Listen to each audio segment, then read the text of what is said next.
হাসিনা ১২টা বাজিয়েছে, এই সরকার ২৪টা বাজিয়ে দিচ্ছে বলছেন মির্জা আব্বাস। নির্বাচনে অংশ নিয়ে কোনো বেআইনি কাজ করিনি বলছেন চুন্নু। বিএনপির কাছে নিরপেক্ষ মানুষও ভালো কিছু প্রত্যাশা করে বলছেন তারেক রহমান। শেখ হাসিনার সাজার রায় প্রকাশ, ভিকটিম সাক্ষীকে হুমকি দেওয়া বিচার বাধাগ্রস্ত করার শামিল। এবং সর্বশেষে জানাবো, সুদের টাকা না পেয়ে ৭ মাসের শিশুকে আটকে রাখল প্রতিবেশী, আটক ৪। এতক্ষণ শুনলেন সংবাদ শিরোনাম, এবারে বিস্তারিত। হাসিনা ১২টা বাজিয়েছে, এই সরকার ২৪টা বাজায়ে দিচ্ছে বলছেন মির্জা আব্বাস। অন্তর্বর্তী সরকারের আমলে দেশের সার্বিক পরিস্থিতির মারাত্মক অবনতি হয়েছে বলে দাবি করেছেন বিএনপির জাতীয় স্থায়ী কমিটির সদস্য মির্জা আব্বাস। তিনি বলেছেন, দেশের অবস্থা হাসিনা ১২টা বাজিয়েছে, এই সরকার ২৪টা বাজায়ে দিছে। অনেক কিছু বলার থাকলেও এখন ও সঙ্গত কারণে বলতে পারছেন না। উল্লেখ করে মির্জা আব্বাস বলেন, অনেক কিছু আছে বলার মতো, আমি এই মঞ্চে দাঁড়িয়ে আমার এই অবস্থান থেকে কথাগুলো বলতে পারছি না। আরো অনেক কিছু আছে, দেশের কোন দিক দিয়ে ক্ষতি হয়েছে, কারা কিভাবে কোথায় আত্মসাৎ করেছে, কত টাকা লুট করেছে, কত টাকা খেয়েছে, এই কথাগুলো কিন্তু বলতে পারি, প্রমাণ সহ সবকিছু আছে। কিন্তু আমি এখন বলতে চাই না। আমার অবস্থান থেকে বিভিন্ন অপকর্মের সঙ্গে বিএনপির নাম উদ্দেশ্যমূলকভাবে জড়ানো হচ্ছে দাবি করে দলটির এই সিনিয়র নেতা যোগ করেন, যেখানে খুন, লুটতরাজ, চাঁদাবাজি, সেখানে বিএনপির নাম বলছে একটি দল। উদ্দেশ্যমূলকভাবে বিএনপিকে রং দেওয়ার চেষ্টা করা হচ্ছে, জনগণের সামনে আসামির কাঠগড়ায় দাঁড় করানোর চেষ্টা করা হচ্ছে। এটা আমরা খুব ভালো বুঝি। জুলাই বিপ্লবে নেতৃত্ব দেওয়া ছাত্র নেতাদের রাজনৈতিক দল জাতীয় নাগরিক পার্টিকে এনসিপি উদ্দেশ্য করে মির্জা আব্বাস বলেছেন, আপনাদের যেমন খায়েশ আছে ক্ষমতায় যাওয়ার, আমাদেরও তেমন ইচ্ছা আছে। যদি জনগণ ভোট দেয় ক্ষমতায় যাব, যদি না দেয় মেনে নেব আপনাদের। কিন্তু আমরা ভোট চাই। এই ভোটের জন্য, গণতন্ত্রের জন্য গত ১৭ বছর বিএনপি আন্দোলন করেছে। নির্বাচন ও বিচার পাশাপাশি চলতে পারে উল্লেখ করে এই বিএনপি নেতা বলেন, যেটা হওয়া উচিত সেটা হচ্ছে, জুলাই আগস্টে যারা হত্যাকাণ্ড চালিয়েছে, যে প্রশাসনের লোক হোক, সাধারণ মানুষ হোক, শেখ হাসিনা হোক কিংবা অন্য কেউ হোক, তাদের বিচারটা করা দরকার, খুব জরুরি। বিচার কাজ খুব তাড়াতাড়ি শেষ হয় না। বিচার এবং নির্বাচন পাশাপাশি চলবে, দুটো পাশাপাশি চলতে কোনো অসুবিধা নাই, কিন্তু বিচারের আগে নির্বাচন হওয়া যাবে না, এগুলো বলবেন না। নির্বাচনে অংশ নিয়ে কোনো বেআইনি কাজ করিনি বলছেন শূন্য।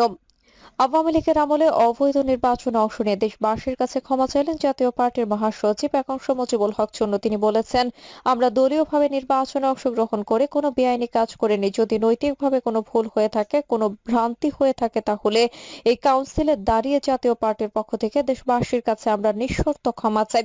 চুন্নু বলেন, গত প্রায় ৪ বছর আমি জাতীয় পার্টির মহাসচিব হিসেবে ছিলাম। ভুল ভ্রান্তি আমার থাকতে পারে। যে সমস্ত ভুল ভ্রান্তি ছিল সেগুলো আপনারা ক্ষমা সুন্দর দৃষ্টিতে দেখবেন। জাতীয় পার্টির মহাসচিব হিসেবে আমি দেশবাসীর কাছে একটি কথাই বলবো, আমরা রাজনীতি করতে গিয়ে দলীয় সিদ্ধান্তে সব সময় হয়তো সঠিক সিদ্ধান্ত নিতে পারিনি। আমরা বিগত অনেকগুলো নির্বাচন করেছি, অনেক সময় অনেকে আমাদের বিভিন্নভাবে কটূক্তি করেন, বিভিন্ন দলের সহযোগী বা স্বৈরাচার সহযোগী হিসেবে আমাদের আখ্যায়িত করেন। তিনি আরো বলেন, আমি মনে করি আমরা দলীয়ভাবে নির্বাচনে অংশগ্রহণ করে কোনো বেআইনি কাজ করিনি।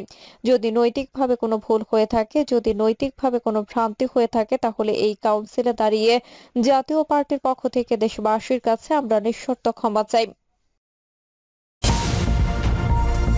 বিএনপির কাছে নিরপেক্ষ মানুষও ভালো কিছু প্রত্যাশা করে বলছেন তারেক রহমান। বিএনপির ভারপ্রাপ্ত চেয়ারম্যান তারেক রহমান বলেছেন, প্রতিটি নাগরিক বাংলাদেশের ভালো পরিবর্তন প্রত্যাশা করে। ২০২৪ সালের ৫ আগস্ট দেশের মানুষ বুক ভরে শ্বাস নিতে পেরেছেন। মানুষ চায় সামনের দিনগুলো যেন ভালো হয়। ৫ আগস্টের পর নিরপেক্ষ মানুষও বিএনপির কাছে ভালো কিছুর পরিবর্তন প্রত্যাশা করে সবচেয়ে বেশি। তাই দলের মধ্যে গণতান্ত্রিক চর্চা বাড়াতে হবে। বাংলাদেশ কিউসাইন রাষ্ট্র পুনর্গঠনে ৩১ দফা বাস্তবায়নে সবার সহযোগিতা প্রয়োজন জানিয়ে তিনি বলেন, যত সংস্কার নিয়ে কথা হচ্ছে, ২.৫ বছর আগে সমমনা দলগুলোকে সঙ্গে নিয়ে বিএনপি সেই সব জাতির কাছে উপস্থাপন করেছিল। বিএনপির এই ভারপ্রাপ্ত চেয়ারম্যান বলেন, জনগণের সমর্থন নিয়ে সরকার গঠন করতে পারলে সবাইকে সঙ্গে নিয়েই ৩১ দফা বাস্তবায়ন করা হবে। এই সময় বিএনপি চেয়ারপারসন বেগম খালেদা জিয়ার চিকিৎসা নিশ্চিত করে তার সন্তান হিসেবে দেশের চিকিৎসকদের ধন্যবাদ জানান তারেক রহমান। শেখ হাসিনার সাজার রায় প্রকাশ, ভিকটিম সাক্ষীকে হুমকি দেয়া বিচার বাধাগ্রস্ত করার শামিল। ভিকটিম সাক্ষী ও তদন্ত কর্মকর্তাদের হুমকি দেয়া বিচার বাধাগ্রস্ত করার শামিল বলে পর্যবেক্ষণ দিয়েছেন আন্তর্জাতিক অপরাধ ট্রাইব্যুনাল। আদালত অবমাননায় শেখ হাসিনা 6 মাসের সাজার পূর্ণাঙ্গ রায় এই পর্যবেক্ষণে এসেছে।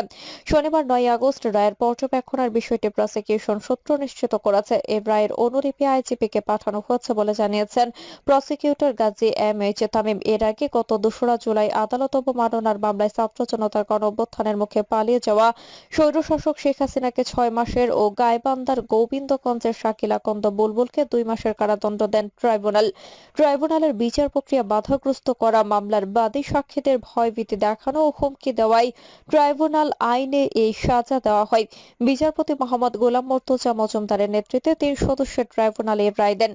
ট্রাইব্যুনালের অপর 2 সদস্য হলেন বিচারপতি শফিউল আলম মাহমুদ ও বিচারপতি মহিতুল হক চৌধুরী। তারা আদালতে আত্মসমর্পণের পর বা তারা যেদিন গ্রেফতার হবেন সেদিন থেকে সাজা কার্যকর হবে। এই প্রথম কোনো মামলায় শেখ হাসিনাকে সাজা দিলেন বাংলাদেশের কোনো আদালত। দেশের পট পরিবর্তনের পর আন্তর্জাতিক অপরাধ ট্রাইব্যুনালে এটাই প্রথম সাজার রায়। আদালতে শেখ হাসিনা ও শাকিরের পক্ষে শুনানি করেন রাষ্ট্র নিযুক্ত আইনজীবী আমির হোসেন। এমিকেস কিউরি হিসেবে বক্তব্য দেন জ্যেষ্ঠ আইনজীবী ও ওয়াই মসিউজ্জামান। প্রসিকিউশনের পক্ষে ছিলেন চিফ প্রসিকিউটর মোহাম্মদ তাজুল ইসলাম ও প্রসিকিউটর তানভীর চোহা।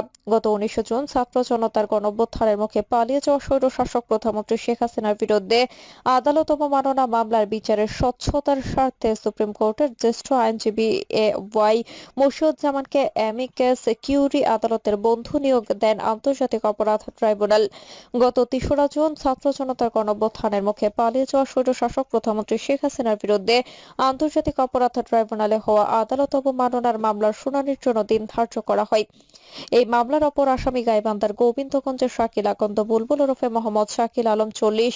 226 জনকে হত্যার লাইসেন্স পেয়ে গেছি অনলাইনে ছড়িয়ে পড়া এমন একটি অডিওর বক্তব্যে শেখ হাসিনার উল্লেখ